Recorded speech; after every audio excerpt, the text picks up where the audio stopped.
द्वारिका सूनी हो रही दिखती है महाराज बलराम, जो तू भी यहां चले आया। अपनी माता को संपूर्ण विलाप से बचा लो महाराज बलराम। घुटनों के बल बैठ क्षमा मांग लो हमसे। पुराने संबंधों का मान रखते हुए हम तुम्हें क्षमा भी कर देंगे। शिशुपाल, शिशुपाल, तुझे तो इतनी भूमि भी नहीं मिलेगी जहां पर लकड़ियों का ढेर लगाए तेरी चिता खड़ी की जा सके। आ, लड़ हमसे।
यादवों के कलंक, तू चोर का चोर ही रहेगा।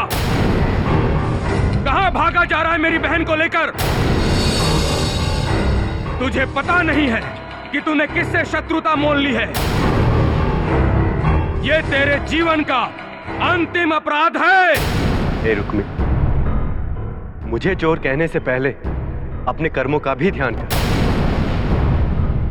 अपने आप को रुक्मणी का भाई कहने वाले अधर्मी, मैंने तो सिर्फ माखन चुराया, पर तू तो आज अपनी बहन के जीवन से सारे सुख चुराने वाला था। अपने पिता से उनका आशीर्वाद चुराया, अपनी मां की ममता चुराई। तुम्हारे सामने तो बहुत छोटा चोर हुआ मैं। लज्जा कर। तुम्हारी बहन ने तुम्हारी करनी के कारण ऐसा विश्वास खोया तुम पर कि उसे मेरी शरण में आना पड़ा। अब भाई बनकर बहन की रक्षा करने के लिए आ गए तुम। यदि भाई होने का धर्म निभाता तो अपनी बहन को उसका प्रेम भेंट में दे दे। एक ग्वाले, ये धर्म कर्म की शिक्षा मुझे मत दे। शत्रु के साथ प्रेम प्रेम नहीं, देशद्रोह कहलाता है। ए रुक्मी, आज तुम्हें और तुम्हारे द्वारा इस आज की ओर आने वाले कल के संसार को मैं ये संदेश देना चाहता हूं कि प्रेम को सीमाओं से ना बांधो। प्रेम शत्रुता, धर्म, वर्ण और देश, इन सब से बहुत परे है। प्रेम प्रेम है जो मात्र दो हृदयों के बीच में होता है। बस कृष्ण, बस। तेरी मीठी बातों की माया जाल में मेरी भावुक बहन आ सकती है, किंतु मैं नहीं। लौटाओ मेरी बहन को वापस।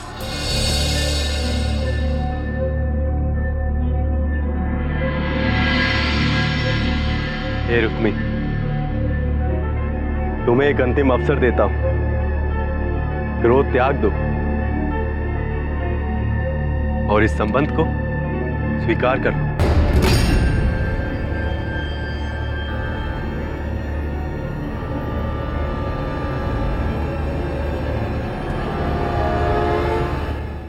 तुम्हें एक अंतिम अवसर देता हूं। क्रोध त्याग दो और इस संबंध को स्वीकार कर लो।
जागृति भारत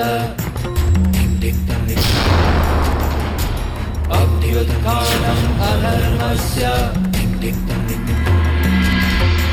तदात्मानं सृजाम्यहम्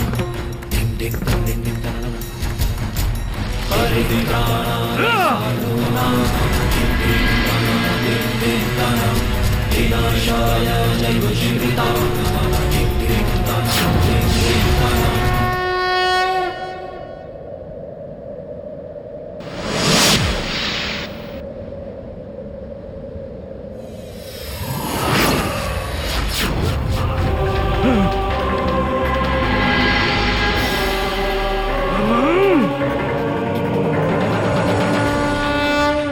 महाराज, ये लोग तो शिशुपाल को उठाकर लिए चले जा रहे हैं। कदाचित आपके पास में पर्याप्त अवसर था, फिर भी आपने उसका वध क्यों नहीं कर दिया महाराज? कृतवर्मा, हम यहाँ कान्हा की रक्षा करने के लिए आए थे, तो हमने कान्हा की रक्षा कर ली। शिशुपाल एक अहंकारी राजा है, किंतु बालक सा है। ये स्वयं नहीं जानता कि ये क्या कर रहा है, फिर भी हमने इसका अहंकार तोड़ इसे भूमि पर लेटा दिया है। इस मूर्छित लाचार पर गदा वार कर हम अपना और अपनी गदा का अपमान नहीं कर सकते।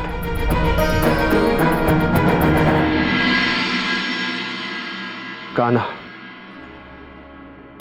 यूं ही ये संसार तुम्हारी बातों से सम्मोहित नहीं है।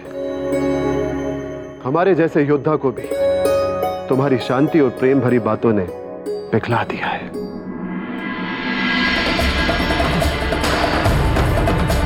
ग्वाले, तू ये तो बता कि कौन सा छल करके तू राजा बन गया? ना तो तेरी सूरत राजाओं वाली है और ना ही राजाओं वाली तेज। तू तो हमारे महल का एक साधारण प्रहरी बनने लायक भी नहीं है। तू ठहर कपटी कायर, तुझे तो मैं इस रणभूमि में गिरा गिरा कर मारूंगा और अपने घुटनों के नीचे पीसूंगा तुझे।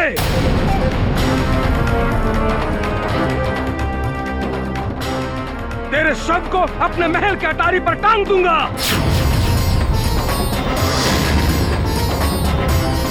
जीत तो मेरी होगी और फिर तेरी आत्मा ऊपर से देखेगी तो तड़पेगी, क्योंकि तेरे द्वारका की स्त्रियों को हम दासी बनाकर अपने साथ ले जाएंगे।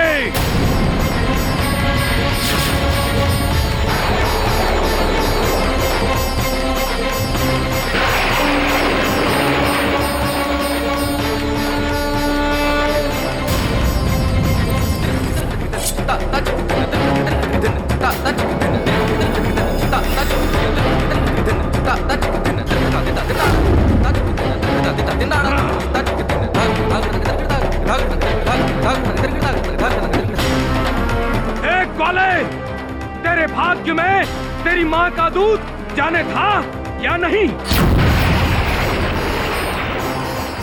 किंतु आज तेरे रक्त से मैं वो दूध निकालता हूँ जो तूने गोकुल की गैयों का चुरा चुरा कर पिया था। रुक पे। दुष्ट से दुष्ट असुर भी एक युद्ध में किसी नारी के लिए अपशब्द नहीं कहता। तेरे कहे हर अपशब्द का उत्तर दूंगा।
हे वीर सुदर्शन चक्र,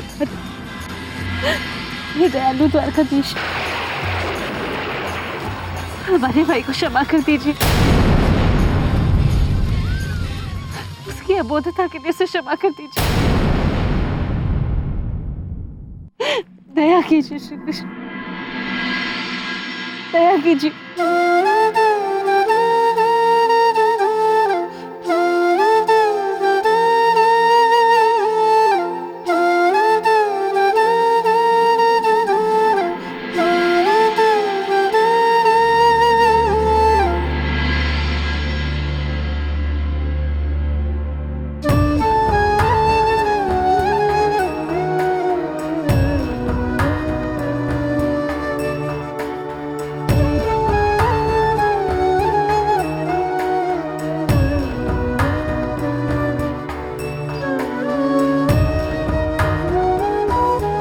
देख रहा है रुक्मी, तूने तो अपने अहंकार और प्रतिशोध में आके सब रिश्ते नाते त्याग दिए। किंतु तेरा भाग्य है कि तेरी बहन ये नहीं भूली, तूने और इसने एक ही मां की कोख से जन्म दिया। तुझे जीवन दान तो दे रहा हूं, किंतु अपने किए का दंड जरूर पाएगा तू। तुझे अपने रथ से बांधकर द्वारका तक घसीटते हुए ले जाऊंगा, ताकि तू पूरे संसार के लिए एक उदाहरण बन सके।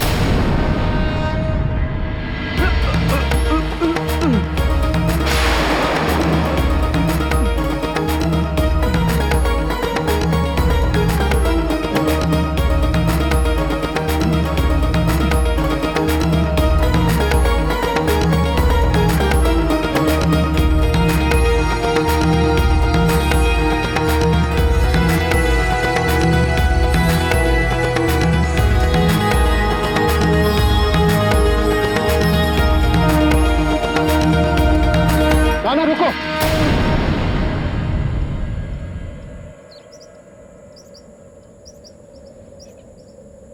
ये तुम क्या कर रहे हो? ये तुम्हारी होने वाली जीवन संगिनी का भाई है।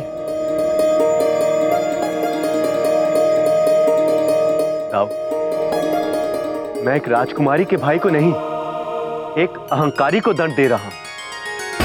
युद्ध भूमि में रिश्ते सामने नहीं होते, सामने होते हैं तो केवल धर्म और अधर्म। यदि धर्म अधर्म को दंड ना देगा तो अधर्म का दुस्साहस अवसर पाते ही पुनः खड़ा हो जाएगा। दंड देने के और भी बहुत तरीके हैं कान्हा। पहले इसके अहंकार को तोड़ो। ऐसे झूठे योद्धा अपनी मूंछों को ही अपना मान समझते हैं। इसकी आधी मूंछें और आधा सर मुंडवाना इसके लिए सबसे बड़ा दंड होगा। इस युद्ध बंदी की आधी मूंछें और आधा सर मुंडवा दिया जाए।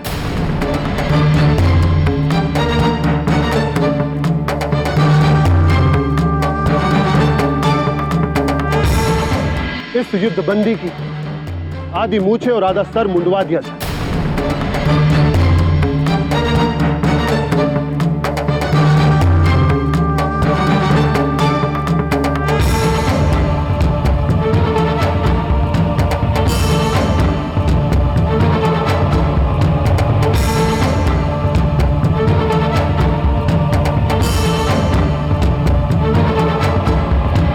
हे रुक्मिणी, मैं समझ सकता हूं कि अपने भाई का यह विकृत रूप देखकर आपको काफी दुख हो रहा है, किंतु इसे इसके कर्मों का दंड देना आवश्यक था। जब जब ये अपना मुख दर्पण में देखेगा तब तब इसे स्मरण होगा कि क्षत्रिय का असली मान परिवार की रक्षा में है। जो परिवार के साथ अन्याय करेगा वो ऐसे ही अपना मान खोएगा। ये देख, ये तो आपका भाई है। कोई संसारिक रिश्ता ना भी होता तब भी हर आत्मा का दूसरी आत्मा से रिश्ता होता,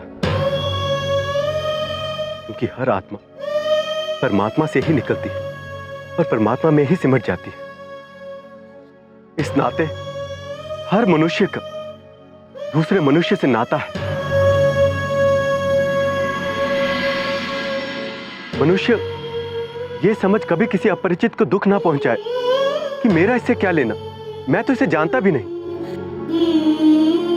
तो क्या हो, यदि तुम उसे नहीं जानते, तुम्हारी आत्मा उसे अवश्य जानती है, इस जन्म में चाहे ना हो, किंतु पिछले या आने वाले जन्म में वो जरूर तुम्हारा सगे वाला होगा।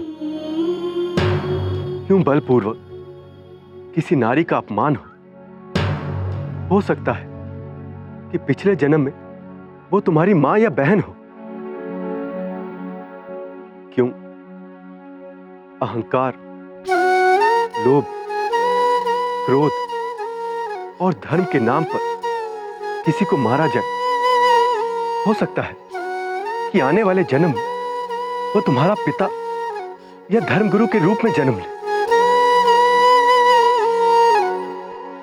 इस अहंकारी ने तो रिश्ते के होते हुए भी रिश्ते का मान न रखा, इसलिए इसे दंड देना तो आवश्यक है। हे देवी, आप अपना शोक त्याग दें और संसार के नियम को समझें।